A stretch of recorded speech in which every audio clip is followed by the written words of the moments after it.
ನಗರ ಯುವ ಮೋರ್ಚಾ ಹಾಗೂ ಬೆಳಗಾವಿ ಗ್ರಾಮಾಂತರ ಯುವ ಮೋರ್ಚಾ ವತಿಯಿಂದ ನಾವು ಇಂದು ಬೃಹತ್ ಪ್ರತಿಭಟನೆ ಮಾಡ್ತಾ ಇದ್ದೇವೆ. ಕಾರಣ AICC ಪ್ರೆಸಿಡೆಂಟ್ ಹಾಗೂ ವಿರೋಧ ಪಕ್ಷದ ನಾಯಕರಾದಂತಹ ಮಲ್ಲಿಕಾರ್ಜುನ ಖರ್ಗೆ ಅವರು ಮೊನ್ನೆ ತಮಿಳುನಾಡಲ್ಲಿ ಪ್ರೆಸ್ ಮೀಟ್ ಮಾಡುವಂಥ ಸಂದರ್ಭದಲ್ಲಿ ಮಾನ್ಯ ಪ್ರಧಾನಮಂತ್ರಿಗಳಾದ ನರೇಂದ್ರ ಮೋದಿಯವರನ್ನು ಒಂದು ಭಯೋತ್ಪಾದಕ ಅಂಥೇಳಿ ಏನು ಶಬ್ದ ಉಪಯೋಗ ಮಾಡಿದಾರೋ ಅದಕ್ಕೆ ನಾವು ಖಂಡಿಸ್ತಾ ಇದ್ದೇವೆ.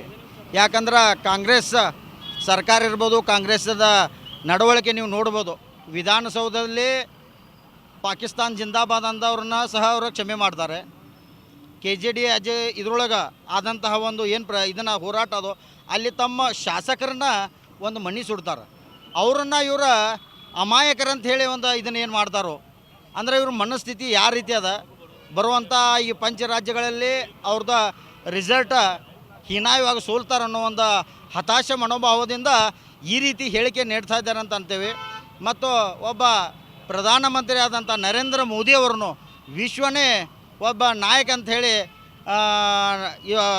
ಇದನ್ನು ಮಾಡಿದರು, ಒಪ್ಕೊಂಡಾರ. ಅಂಥ ನಾಯಕನ ಇವರ ಒಂದು ಭಯೋತ್ಪಾದಕರು ಅಂಥೇಳಿ ಈ ಶಬ್ದ ಏನು ಬೆಳೆಸ್ತಾರೋ ಅದಕ್ಕೆ ನಾವು ಖಂಡಿಸ್ತೇವೆ.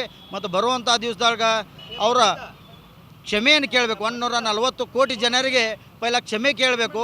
ಇದೇನು ಹೇಳಿಕೆ ಕೊಟ್ಟಿದ್ದೇನೆ ತಪ್ಪದ ಅಂಥೇಳಿ ಅವ್ರು ಕ್ಷಮೆ ಯಾಚಿಸ್ಬೇಕು. ಆಚಲಿಲ್ಲ ಅಂದ್ರೆ ಬರುವಂಥ ದಿವಸದಾಗ BJP ಎಲ್ಲ ಪದಾಧಿಕಾರಿಗಳು ಎಲ್ಲ ನಮ್ಮ ಕಾರ್ಯಕರ್ತರು ಖರ್ಗೆ ಅವರ ಮನೆ ಮುಂದೆ ಹೋಗಿ ಧರಣಿ ಮಾಡ್ತಾರೋ ಅವರ ಬರುವಂಥ ದಿವಸದೊಳಗೆ ರೋಡ್ದಲ್ಲಿ ಅಡ್ಡಾಡುವಂಥ ಸ್ಥಿತಿ ಇರುವುದಿಲ್ಲ ಅಂತ ಹೇಳಕ್ಕೆ ಇಚ್ಛೆ ಪಡ್ತೇವೆ.